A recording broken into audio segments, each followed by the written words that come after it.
avec le travail préparatoire fait en amont avec vos conseils, la faculté de trouver un repreneur sera plus simple. Mais au final, est-ce qu'il y a un profil de repreneur? Pas à notre connaissance. Aucun profil type de repreneur d'entreprise. On a des entreprises du bâtiment qui ont été reprises par des gens qui étaient issus du monde bancaire.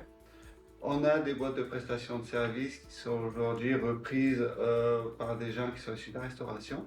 Et je pense que la période de Covid a particulièrement rebattu les cartes quant aux attentes de chacun. Reprendre une entreprise aujourd'hui, c'est effectivement connaître le métier de la dite entreprise, mais pas que. Reprendre une entreprise, c'est manager des hommes, c'est manager du financement, c'est gérer une entreprise. Et souvent, on se retrouve aussi avec ce que nous on appelle des jobs passion. C'est-à-dire que la personne était dans un cursus de travail traditionnel, passionné d'une activité et reprend une entreprise dans sa passion, ou passionné de management et reprend une entreprise en qualité gestionnaire non opérationnelle. On a ce type de profil aussi. On a les profils salariés qui reprennent les entreprises de leur employeur. Ça, c'est souvent une satisfaction très importante pour les chefs d'entreprise de pouvoir transmettre à ses salariés, parce qu'ils développent un affect important. On a les transmissions intrafamiliales, c'est-à-dire les enfants qui reprennent. On a les cessions également à des groupements concurrents. Croissance externe? On a des opérations de croissance externe. Ce que je veux dire par là, c'est que la typologie de repreneur d'entreprise n'existe pas. Il y en a une multitude et il faut se fermer aucune porte. Il faut se fermer aucune porte parce que l'affect que va porter un cédant à l'encontre de son cessionnaire ou à son cessionnaire, j'ai envie de dire, est très secondaire. Une transmission d'entreprise, il faut le garder de façon assez froide. On transmet, trouver une personne bienveillante pour ses salariés, son entreprise, ses clients, ça va de soi, mais un peu dépersonnalisé du repreneur en personne physique. Ce qu'on peut peut-être aussi rajouter, c'est que finalement le territoire des Hautes-Alpes est très attractif et qu'il ne se passe pas une semaine sans qu'on soit sollicité par des personnes qui veulent changer de vie parce que présents régulièrement en vacances, le territoire, et vous le disiez à l'instant, hein, la Covid a aussi rebattu les cartes énormément. Et en effet, des personnes des Hauts-de-France, de la région parisienne, même de la région PACA, des gens qui ont l'habitude de parcourir le département durant leurs vacances, trouvent aussi un fabuleux écrin pour vivre avec leur famille et venir s'implanter et reprendre une entreprise en bénéficiant de rupture conventionnelle, en bénéficiant de démission, enfin en sollicitant une démission pour un projet de reconversion professionnelle. C'est aussi une vraie démarche et un vrai engagement et en ça, ça peut-être aussi sécuriser des cédants qui s'apprêtent à envisager de vendre leur affaire. On a des opportunités et des profils de repreneurs qui s'intéressent à des territoires comme les Hautes-Alpes en particulier, sur un dispositif comme Transentreprise, qui est un outil de valorisation des offres de cession. Aujourd'hui, on a à peu près 320 profils de repreneurs qui s'intéressent à un projet de reprise sur le département des Hautes-Alpes. Et comme vous le disiez, ce sont des gens qui ont quand même des capitaux, ça c'est important de le signaler. Souvent de l'ordre de 100-120 000 euros, donc c'est pas rien non plus, ça permet d'avoir des leviers de reprise intéressantes. Mais c'est des gens qui ont un profil effectivement de gestionnaire, de manager, pas forcément un volet, une maîtrise de la technicité d'un métier ou d'une filière professionnelle. Et l'accompagnement d'un cédant peut aussi, ou des formations techniques peuvent aussi permettre de sécuriser un projet de reprise. Je rebondis juste avant de te laisser la parole. Quelqu'un qui passe sur une reconversion professionnelle et une reconversion géographique. Parce qu'en fait, la reprise d'entreprise, son concurrent, c'est la création d'entreprise. Et quelqu'un qui arrive sur un territoire qui est issu d'une culture et d'une filière autre qu'une entreprise et qui n'a pas, entre guillemets, de technicité opérationnelle propre, aura beaucoup plus de facilité à s'implanter dans sa nouvelle vie avec une reprise d'entreprise qu'avec une création d'entreprise qui, à mon sens, importe beaucoup plus de risques qu'une reprise d'entreprise. Parce qu'une reprise d'entreprise, le gros avantage, c'est qu'on a une antériorité, un vécu. Par opposition, une création d'entreprise, c'est un challenge. Et le challenge, comme son nom l'indique, on n'est pas sûr qu'il aboutisse favorablement. L'identification du repreneur. Et aujourd'hui, on a dit 50 fois le mot travaux préparatoires, préparer sa session, etc. etc. Je vais vous le redire une 51e fois.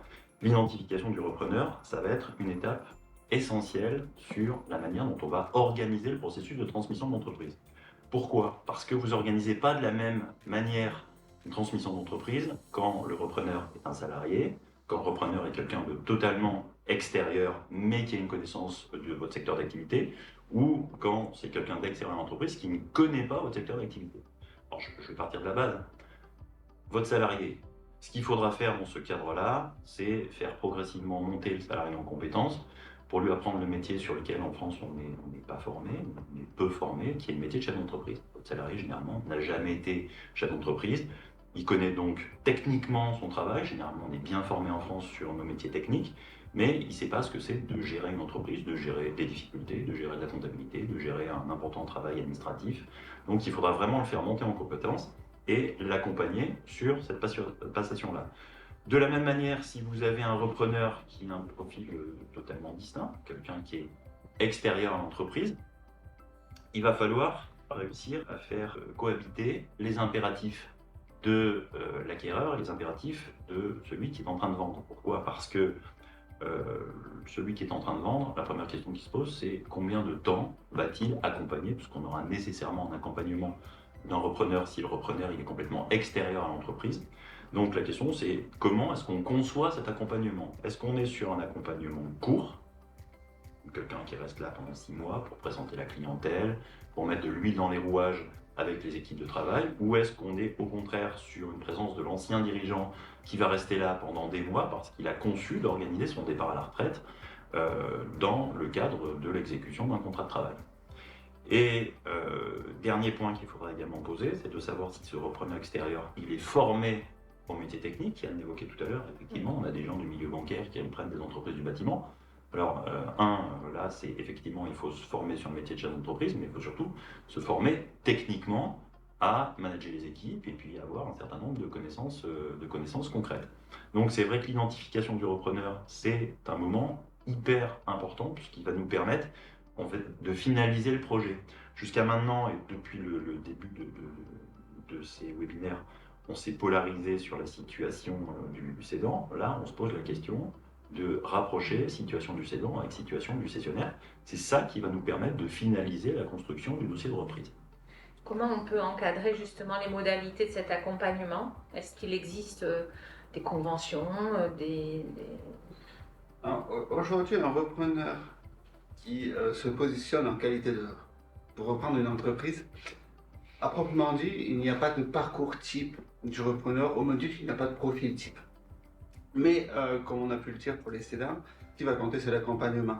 Ça va compter, un repreneur peut se faire accompagner par les chambres consulaires, dans l'identification, même post-identification des éventuelles sociétés, c'est dans la reprise elle-même et les demandes de financement. Quand on reprend une entreprise, aujourd'hui, sur notre territoire, on a une somme d'aides qui peuvent permettre et faciliter les acquisitions, que ce soit à travers les plateformes, que ce soit à travers le réseau Entreprendre, que ce soit les chambres consulaires. On est bénéficiaire de zones de revitalisation rurale qui permettent aujourd'hui d'avoir des facilités de reprise d'entreprise. Quelqu'un qui veut venir s'implanter sur notre territoire pour reprendre une entreprise trouvera un accompagnement sur les chambres consulaires et chez les conseils divers et variés, aura des facilités d'obtention de crédit, aura des facilités suivant la rupture du contrat de travail qu'il a connu pour avoir une rémunération de début d'activité. Et j'ai envie de dire, une entreprise qui est cédée à un bon prix trouvera toujours un repreneur. Aujourd'hui, les entreprises qui sont en difficulté pour retrouver des repreneurs, c'est soit elles sont au-dessus du prix, soit c'est des secteurs de niche très précis. Mais une entreprise vendue au bon prix, par expérience, trouve toujours un repreneur. Et un repreneur trouvera toujours l'écoute et l'oreille des organisations pour l'accompagner, parce que le but du jeu, pour tout le monde, c'est qu'une entreprise ne périclite pas, parce que c'est des emplois, c'est de l'économie, c'est notre tissu économique local, et on fera tout, entre guillemets, pour que les repreneurs puissent les reprendre, et notamment les champs consulaires. C'est important sur un processus de reprise, aussi bien pour le cédant que pour le cessionnaire, d'être hyper transparent, parce qu'en fait, on va construire quelque chose ensemble. Et en fait, il faut que l'un comme l'autre pose clairement sur la table quelles sont ses attentes et ses envies. Parce que ça va justement permettre de construire, notamment dans le cadre de reprise salariée. Est-ce que c'est un salarié tout seul? Est-ce que c'est une reprise à plusieurs, auquel cas on peut envisager la constitution d'une scope? C'est extrêmement important de poser ça et de poser au tout début, et je vais le dire très clairement, il faut que les envies du vendeur et les envies de l'acquéreur, on les mentionne dans le compromis de vente pour expliquer comment on va s'organiser, pour expliquer que le vendeur il est là temporairement pour 6 mois, il fait juste une phase de présentation, ou qu'au contraire il est là de manière pérenne pour accompagner pendant des années le développement d'entreprise. C'est également important de savoir si le repreneur, on le fait progressivement monter dans le capital social. Est-ce que, effectivement, on va sur une scope, on va sur ce genre de montage. Donc c'est vraiment essentiel qu'on ait, au début, on a longuement parlé, construit le projet du cédant, mais c'est tout aussi important d'avoir une compréhension du projet du repreneur. Et c'est en rapprochant ces deux éléments-là qu'on va réussir à construire de manière réussie un projet de reprise d'une entreprise.